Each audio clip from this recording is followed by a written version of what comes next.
नोटबंदीचा काळा पैसा बाहेर काढण्यासाठी, अतिरेकी कारवाया थांबवण्यासाठी आणि खोट्या नोटांची छपाई थांबवण्यासाठी जितका फायदा झाला, जितका जीएसटीच्या सोप्या नियमांचा लहान व्यावसायिकांना फायदा झाला, लाल डोळ्यांना बघून जेवढा चीन घाबरला, जितका टाळ्या थाळ्या दिव्यांचा कोविडवर परिणाम झाला, अगदी तितकाच या नवीन प्रपोज्ड कायद्याचा भारताला फायदा होऊ शकतो जर बनला तर.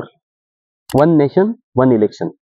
सर्वप्रथम हे अजून प्रपोजल आहे जे संसदेत पास करून घ्यावे लागणार, कदाचित जेपीसी कडे सुद्धा जाईल. आणि सर्वात महत्वाचं म्हणजे पास होण्यासाठी 2/3 मतं संसदेत लागणार आहेत. त्यामुळे एकंदरीत कठीणच आहे. तरी पण आपण का मागचं खरं कारण काय, कसं काय वगैरे प्रश्नांची तार्किक उत्तरं शोधूया. का तर म्हणे खर्च वाचवला पाहिजे आणि सरकारी योजना निवडणुकांसोबत जोडल्या जातात म्हणून. खर्च वाचवायला पाहिजे असं कोण म्हणतंय? स्वतःच्या जाहिरातींवर हजारो कोटी खर्च करणारे, नवनवीन विमाने, गाड्या, महागड्या वस्तू वापरणारे, गळकी सेंट्रल विस्तासारखे प्रकल्प राबवणारे.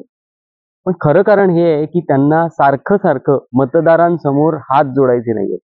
एकदा सत्ता द्या की काही वर्ष मस्त उपभोगता येतील.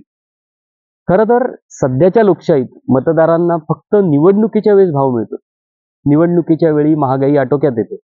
तात्पुरत्या का असेना सरकारी योजना येतात, लोकप्रतिनिधींचे दर्शन होते. हे पाहता मतदारांची तर खरं मागणी असली पाहिजे की दरवर्षी निवडणुका घ्या, पण त्यांना ते नकोय. एक, हात जोडत यावं लागतं. 2, निवडणुकीनंतर इतरही खर्च करावे लागतात.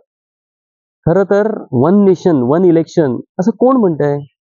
ज्यांना 4 राज्याच्या निवडणुका एकत्र घेता येत नाहीत ते, ज्यांना एकाच राज्यात एकाच वेळी सुद्धा निवडणुका घेता येत नाहीत ते, ज्यांना काही ठिकाणी 1 फेजमध्ये तर काही ठिकाणी 7 फेज लागतात ते.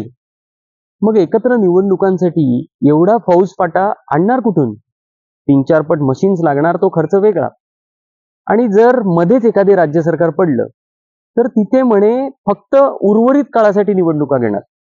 म्हणजे 3 वर्षाने सरकार जर पडलं तर नवीन निवडणूक घेऊन सरकार फक्त 2 वर्ष चालणार. म्हणजे खर्च वाढला की कमी झाला? आणि जर मध्येच संघराज्य सरकारच पडलं तर? देशासमोर इतके मोठे प्रश्न आहेत. बेरोजगारी, महागाई, वाढती गरिबी, वाढती गुन्हेगारी, चीन, घटणारे उत्पन्न वगैरे. आणि यांना बोलायचंय कशावर? तर एक निवडणूकवर.